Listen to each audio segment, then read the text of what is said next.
So for today's vlog, magpapabook nga ako ng birthday party ni Ark. At dahil first birthday niya, kaya naisip ko na dito na lang ganapin para memorable. Ang laki nga ng ngiti ng ate mo. Matagal ko na tong napag-isipan kasi nga nahirapan ako doon sa bahay namin. Medyo mainit nga kasi dahil wala kaming kisame. Ay baka kapag doon kami naganda, baka masunog ang lahat ng bisita namin kapag umabot na ng tanghali.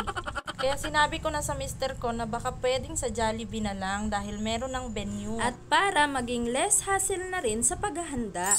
Pumayag naman si mister dahil naintindihan niya naman yung sitwasyon ng bahay namin dahil nga sa walang kisame paulit-ulit. At ito na nga pinakita na sa akin yung kontrata sa Jollibee. Kung ano yung babayaran namin at ano yung mga inclusion doon sa birthday party.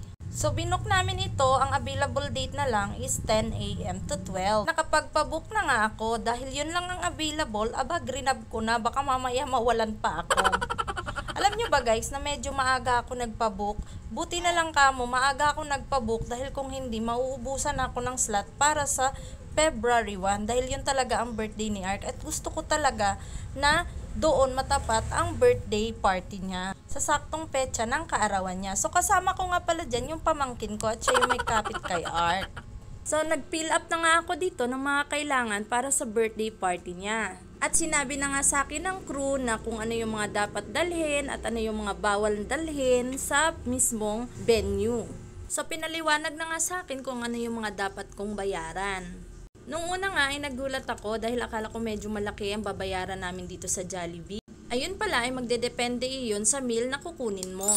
So dahil medyo malayo yung mga ninong at mga kaibigan ko para maka-attend sa birthday ni Ark, 30% lang ang kinuha ko. 10 pieces na meal A and 20 pieces na meal B. Less than 13,000 lang ang nagastos ko para sa birthday party ni Ark. So ayun, naantay na lang namin na ma-book na. At after ilang days nga na nakapagpabook kami kay Jollibee, papunta naman kami ngayon sa venue kung saan magpapa-photoshoot si Ark para sa kanyang first birthday. Ay guys, ang syala dito. Ang ganda pa ng venue talaga nila. Talaga napaka-cozy. Tapos alam mo yun, ang lamig. At eto nga, nag-aantay na kami. Mamaya bibisan ko na si Ark para picturean na nila. So ayan na nga, pinipicturean na si Ark pero talaga namang napakalikot ng aking anak. Grabe. Hindi ko na alam kung anong gagawin ko dito. Minsan gusto ko na siyang itali dyan kasi ang kulit niya guys. Ayaw niyang magpa-picture, gumagapang siya. Pero sabi naman ng mga photographer, mas okay daw na makulit kesa sa batang umiiyak kapag pinopotoshoot nila. Salamat na nga lang din at nandyan yung mga pamangking ko para umalalay sa akin. Dahil kung wala, grabe pagod na yung likod ko dito kakasunod sa kanya. So lahat na ginawa namin para na nga kaming ewan dito, talon na kami ng talon. Tinakanta na namin siya ng Cocomelon at kung ano-ano pa para lang talaga makatingin siya sa camera. So ayan, nagpapakuha na siya ng picture dyan pero may mga pagkakataon na gumagapang pa rin. Pero marami na ring shots ang nakukuha sa kanya dahil naging okay naman siya katagalan. Di na siya naging malikot at ayan, nananahimik na nga. So ayun guys, after ilang days, eto na kami sa Jollibee kung saan magpa-party si Ark. So napakaganda ng ayos ng Jollibee guys. So ang team na nakuha namin is racing car. So ayan na nga, nag-entrance ng aking anak. At dahil racing car, gamit na gamit ang regalo ng kanyang daddy sa kanya.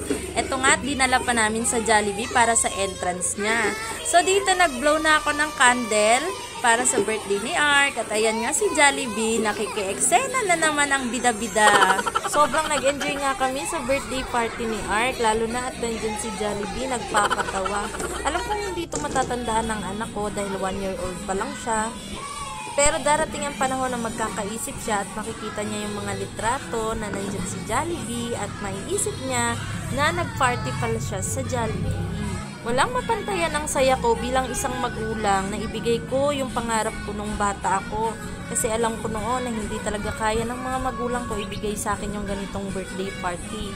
Pero ngayon sa anak ko, naibigay ko na. Maraming salamat sa lahat ng umattend sa birthday party ng aking anak. Ay nako, hindi pa dyan natapos ang birthday party ni Ark. Nagpa-deliver pa ng lechon ng kanyang daddy. So, imbis mababa lang yung magagastos namin, ito, nagpa-lechon pa ang ama. Pero dahil birthday party naman ni Ark, kaya hala, sige, bira! Thank you so much, Lechon de Bulacan, at sa mga pa-freebies. Bye-bye!